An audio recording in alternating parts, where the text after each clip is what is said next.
Students, last lecture में हमने question number 15 तक कंप्लीट किया था. Now we will do question number 16 का फर्स्ट पार्ट है ये. फॉर व्हाट वैल्यू ऑफ के the function F of X, ये फंक्शन दिया हुआ हमें sine x plus x cos x by X, जब जब एक्स जीरो के इक्वल नहीं है एंड के जब एक्स जीरो के इक्वल है, is continuous at x is equal to zero. हमें के की वो वैल्यू बतानी है कि ये फंक्शन जीरो पे क्या हो जाए, कॉन्टिन्यूअस. अब जीरो पे फंक्शन कॉन्टिन्यूअस होने के लिए फंक्शन की वैल्यू उस पॉइंट पे लेफ्ट हैंड लिमिट और राइट हैंड लिमिट तीनों को क्या होना पड़ेगा, इक्वल. वहां से हम के की वैल्यू फाइंड आउट करेंगे. देखिए कैसे. तो गिवन हमारे पास एफ ऑफ एक्स दिया हुआ है sine x plus x cos x by X, जब जब एक्स जीरो नहीं है एंड के जब एक्स क्या है, जीरो. तो एफ ऑफ जीरो क्या हो जाएगा, सिंपली के, क्योंकि जब एक्स जीरो के इक्वल है तो हमें फंक्शन लेना है के which is finite and real. मतलब के की वैल्यू देखेंगे, अगर वैसे के रियल ही होता है, ये जो भी हम निकालते होते हैं, तो लेफ्ट हैंड लिमिट निकालते हैं हम. Limit x approaches to zero negative F of x, limit x approaches to zero negative left, zero के लेफ्ट के पॉइंट्स, उसके लिए हमें फंक्शन ये वाला लेना पड़ेगा क्योंकि एक्स जीरो के इक्वल नहीं है, जीरो से स्मॉलेस्ट वैल्यू है थोड़ी सी, तो इसलिए हमें ये वाला function sine x plus x cos X by X. देखिए अब इसको इसके नीचे भी लिख लेते हैं, इसके नीचे भी limit x approaches to zero negative, ये बनेगा sine X by X plus ये बनेगा एक्स से एक्स कैंसिल हो जाएगा, ये बनेगा कोस ऑफ एक्स. अब जहां जहां भी एक्स है वहां रखेंगे जीरो माइनस एच, या ये कहें माइनस एच डायरेक्ट, तो लिमिट एच पे लग जाएगी. Limit H approaches to zero sine of minus H by minus H plus cos of minus H, ये बन गया. Minus sine of minus H होगा तो माइनस साइन बाहर आ जाता है, रिजल्ट हमें पता है. Limit H approaches to zero sine H, minus बाहर, नीचे माइनस एच, माइनस से minus cancel. Cos of minus H is cos H के इक्वल होता है, ये हमने प्लस वन में भी किया है कि कोस ऑफ सम एंगल, अगर एंगल नेगेटिव है तो वो उसी एंगल के इक्वल होता है वैल्यूज की. कोस माइनस एच निकालो या कोस एच निकालो, सेम वैल्यू होती है. अब लिमिट को अलग अलग कर दीजिए. Limit H approaches to zero sine H by H plus limit H approaches to zero cos H. ये हमने रिजल्ट पढ़ा है, इसकी वैल्यू क्या होगी, 1. लिमिट अगर एंगल जीरो को अप्रोच कर रहा है साइन एच बाई एच हो और एच जीरो को अप्रोच कर रहा है, then that limit gives us value 1. और ये एच की जगह जीरो रखेंगे, कोस जीरो 1, तो ये आ गया 1 + 1 is equal to 2. That is our left hand side. अब राइट हैंड साइड निकालेंगे हम सिमिलर वे से. Limit x approaches to zero positive sine x, मैं डायरेक्ट लिख रही हूँ sine x plus x cos x by x. आपको यहाँ पहले एफ ऑफ एक्स लिखना है जैसे मैंने ये प्रोसीजर किया था, इसके नीचे भी और इसके नीचे भी. Limit x approaches to zero positive sine x by x plus x से एक्स कैंसिल, क्या बचेगा, कोस ऑफ एक्स. अब एक्स की जगह जीरो प्लस एच या डायरेक्ट हो एच पुट करेंगे. Limit H approaches to zero sine H by H plus cos h. जब रिजल्ट लगाएंगे इसका लिमिट अलग, इसकी लिमिट अलग, सेम इसी टाइप से बन गया, तो ये रिजल्ट आएगा 1 और ये आएगा 1, तो 1 + 1 इज इक्वल टू 2. तो इन्होंने कहा कि के की हमें वो वैल्यू निकालनी है कि फंक्शन जीरो पे क्या हो जाए, continuous. For f of x to be continuous at x is equal to zero, f of zero को इक्वल होना पड़ेगा लेफ्ट हैंड लिमिट के और फर्दर इक्वल होना पड़ेगी राइट हैंड लिमिट के. तो एफ ऑफ जीरो कितना आया था हमारा, के आया था, लेफ्ट हैंड लिमिट कितनी आई है, 2, तो के की वैल्यू क्या आ गई, 2. तो यही हमें वैल्यू निकालनी थी कि जब के 2 के इक्वल होगा तो हमारा जो फंक्शन है गिवन वो जीरो पे क्या हो जाएगा, कॉन्टिन्यूअस हो जाएगा. देखिए नेक्स्ट क्वेश्चन, सेकेंड पार्ट है. फॉर व्हाट वैल्यू ऑफ के the function F of x sine 5x by 3x x not equal to zero and के जब एक्स जीरो के इक्वल है is continuous at x is equal to. तो देखिए कैसे करेंगे इसको. तो हमारे पास गिवन फंक्शन दिया हुआ है f of x is equal to sine 5x by 3x x not equal to zero, k जब x क्या है जीरो के इक्वल. हमें के की वो वैल्यू निकालनी है कि फंक्शन जीरो पे क्या हो जाए, कॉन्टिन्यूअस. तो पहले एफ ऑफ जीरो निकालेंगे, वो किसके इक्वल है, के के. फिर वही left hand limit x approaches to zero negative F of x, limit x approaches to zero negative F of x हमारे पास ये वाला लेना पड़ेगा हमें। अब तो आपको समझ आ ही गया होगा, साइन 3x ये हो जाएगा।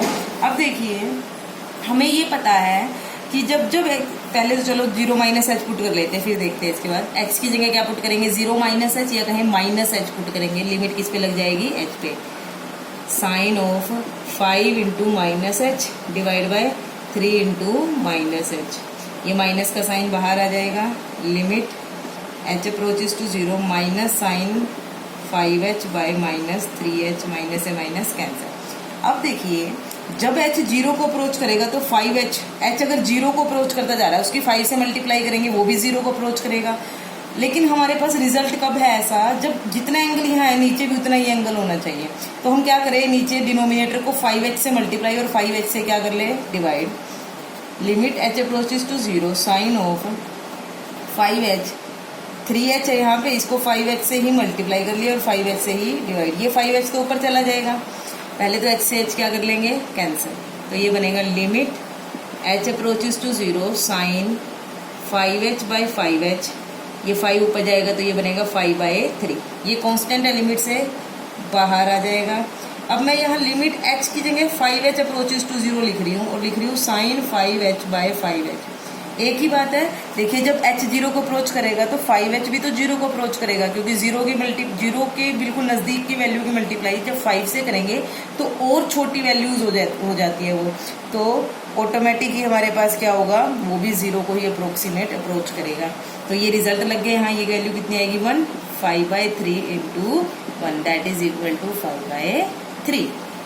Similarly right hand limit x approaches to 0 positive f of x, limit x approaches to 0 positive f of x कितने हमारे पास, sign 5x by 3x। x की जगह क्या पुट करेंगे, 0 प्लस h या कहीं direct h। Limit h approaches to 0 sine 5h by 3h, फिर वही 5h से मल्टीप्लाई 5h से divide. Limit h approaches to 0 ये बनेगा sign 5h by 5h into 5/3, या ये भी कह सकते हो 5 से मल्टीप्लाई 5 से डिवाइड डिनोमिनेटर को या पूरे टर्म को। ये फिर वही 5/3 कांस्टेंट है, बाहर आ गया। लिमिट हम 5h पे लगा देंगे, साइन 5h बाय 5h, तो आंसर कितना आएगा, 5/3। For f of x to be continuous at x is equal to 0, f of 0 must be equal to left hand limit and that must be equal to right hand limit। तो यहाँ से हमारे पास f of 0 की value कितनी है, k, और left hand limit है 5/3 और राइट हैंड लिमिट भी कितनी है, 5/3। तो इट इम्प्लाइज k की वैल्यू कितनी आ गई, 5/3। तो बिल्कुल सेम जैसे पिछला क्वेश्चन था वही क्वेश्चन है। देखिए नेक्स्ट क्वेश्चन, k की हमें वैल्यू निकालनी है कि ये फंक्शन क्या हो जाए, 0 पे कॉन्टिन्यूस हो जाए, इस वैल्यू के लिए होगा। देखिए कैसे, फंक्शन यही है हमारे पास, f of x is equal to 1 minus cos 4x by 8x square, x जब 0 के इक्वल नहीं है एंड k जब x क्या है, 0 के इक्वल। तो f ऑफ 0 तो क्या हो जाएगा, k। अब लेफ्ट हैंड लिमिट निकालेंगे, limit x approaches to 0 negative f of x, limit x approaches to 0 negative f of x क्या है हमारे पास, 1 minus cos 4x by 8x square. Limit x approaches to 0 negative, यहाँ formula लगाएंगे 1 minus कोस 2x वाला, 2x की जगह कौन है यहाँ, 4x। तो फॉर्मूला होता है 2 साइन स्क्वेयर, एंगल का हाफ हो जाता है, 4x है तो एंगल का हाफ कितना हो जाएगा, 2x divide by 8x square. 2 से 8 कैंसिल होकर कितना आएगा, 4। देखिए क्या बनेगा, limit x approaches to 0 negative, ये बनेगा साइन 2x बाय, देखना यहाँ 4x स्क्वायर है, इसको मैं लिख सकती हूँ 2x का होल स्क्वायर, ये इसका स्क्वायर और ये इसका स्क्वायर। साइन स्क्वायर 2x को साइन 2x का होल स्क्वायर लिख सकते हैं, 4x स्क्वायर को 2x का होल स्क्वायर लिख सकते हैं। ये बन गया limit x approaches to 0 negative sine 2x by 2x का होल स्क्वायर। अब लिमिट को हम अंदर ले सकते हैं, limit x approaches to 0 negative sine 2x by 2x का होल स्क्वायर। ये +1 में हमने पढ़ा था रिजल्ट कि हम लिमिट को पावर के अंदर ले सकते हैं। अब x की जगह 0 माइनस h पुट करेंगे या कहो डायरेक्ट माइनस h पुट करेंगे तो यहाँ -2h हो जाएगा, यहाँ भी -2h, माइनस बाहर आ जाएगा, माइनस से माइनस कैंसिल। हमारे पास बचेगा limit h approaches to 0 sine 2h by 2h का होल स्क्वायर। फिर वही अगर h अप्रोच कर रहा है 0 को तो 2h भी 0 को अप्रोच करेगा, तो मैं नेक्स्ट स्टेप में ये लिख सकती हूँ। और तो ये रिजल्ट लग जाएगा वही कि sine of some angle divide by that angle and that angle approaches to 0 that is equal to 1। तो ये 1 का square is equal to. Similarly हम राइट हैंड लिमिट निकालेंगे। Limit x approaches to 0 positive, वही 1 minus cos 4x bye 8x square. फिर वही formula लगाएंगे, हमारे पास लास्ट रिजल्ट क्या आएगा, x अप्रोचेस टू 0 पॉजिटिव, ये बचेगा हमारे पास साइन 2x बाय 2x का होल स्क्वायर, ऊपर वाले मेथड से चलते हुए। फिर x 0 पॉजिटिव को अप्रोच कर रहा है तो x की जगह क्या रखेंगे, 0 प्लस h या कहो डायरेक्ट h। ये बनेगा limit h approaches to 0 sine 2h by 2h का होल स्क्वायर। h अगर 0 को अप्रोच कर रहा है तो 2h भी किसको अप्रोच करेगा, 0 को, तो ये बन जाएगा 1 का square is equal to 1। And for f of x to be continuous at x is equal to 0, again f of 0 must be equal to left hand limit and that must be equal to right hand limit। तो it implies जो k की value है वो क्या आ जाएगी, 1। तो k की value 1 के लिए ये फंक्शन 0 पे क्या होगा, कॉन्टिन्यूअस होगा। तो इस तरह से हमारे इसके 3 पार्ट हो जाते हैं। 4th पार्ट आप ट्राई करके देख लेना, वरना मैं नेक्स्ट लेक्चर में करवाऊंगी। Thank you.